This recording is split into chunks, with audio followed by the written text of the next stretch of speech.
Hey buddy, so I hope you are doing well.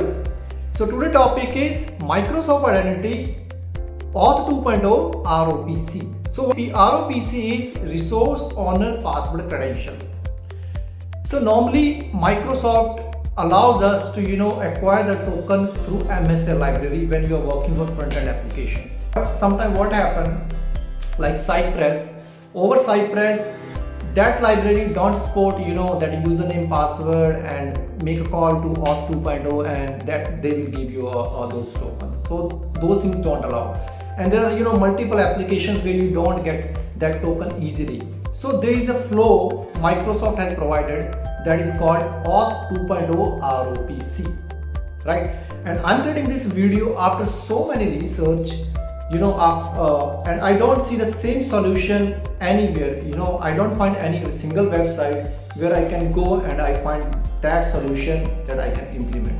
So I have went here and there, like multiple videos, multiple documents, and after that, some sort of experiments I have done, and then I find final one solution, right? So let me show you how you can acquire a token through ROPC flow. So let's go ahead. Okay, so here we go. So let's start with Microsoft document first. So this is the Microsoft document that they have explained how this auth 2.0 ROPC credential work, right? So they have given all the definition what I have explained already, and they have given very nice this diagram, the flow, how it works. So let's talk a little about this. So there is a user, then client. So we pass email and password to client, and further it requires client ID, client secret, username, password, scopes, all those things to fetch the token. Finally, it goes to this login microsoftonline.com and it pass back the ID token, access token, and refresh token, these three tokens, right? So these are quite important. So same thing we are going to talk, but little practically through Postman. So we will take help of Postman call. Okay, so let's go ahead. So they have one more thing. So they have given all these things, but where they lag is they have not given good explanation how to use this API request, how we can call it. So this is where we start end up multiple errors. Okay, so let's go to Postman and let me show you how we can set up this call. So this is your Postman, and what we have done here, this would be your get request, this would be your base address, right? login.microsoftonline.com, and this would be your tenant ID, right? So tenant ID you can fetch from your Azure Active Directory, that would be your tenant ID. And since you are calling auth 2.0, so you have to mention that auth 2.0, and you need a token. Perfect. Okay, so what are the different parameters that you need to pass over here? So one thing that you have to make sure, this is something that is not mentioned on the Microsoft website as well, that all of these parameters that you see, you have to pass through form data, right? So in the form data you have to pass all those parameters. Okay, so first is client ID. So client ID is something that you can fetch from app registration.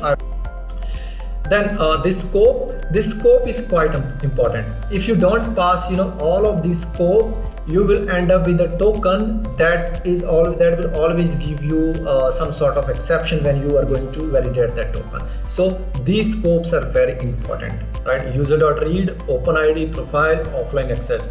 So this will help you to fetch all those three tokens that Microsoft has displayed as ID token, access token, and refresh token, right? Okay, so then next would be your username. So username is something that you are using for login into Microsoft website, right? Or for the website where you are using your username and password to login. So that would be your username, and the other would be your password, right? Grant type should be password because this is similar to MSAL and you have to go through your password. Then client secret. So client secret should be that can also you can fetch from app registration, right? So every client ID, every app registration have client ID and client secret.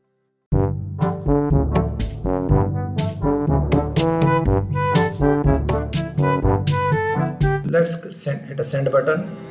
Here you go. So you have a 200 response, and if you will see, you have three tokens that we talked initially: access token, refresh token, and ID token, right? So you can use what token that you need. But if you are using for MSAL library, you are trying to replace the MS library, this ROPC, then use ID token, and this user should be authenticated, right? Okay, so that's all for today video. I hope you learned something new, and in future also I will keep sharing my experience, and we will keep learning, right? Okay, so that's all for today video. I will see you in the next video. Stay in touch.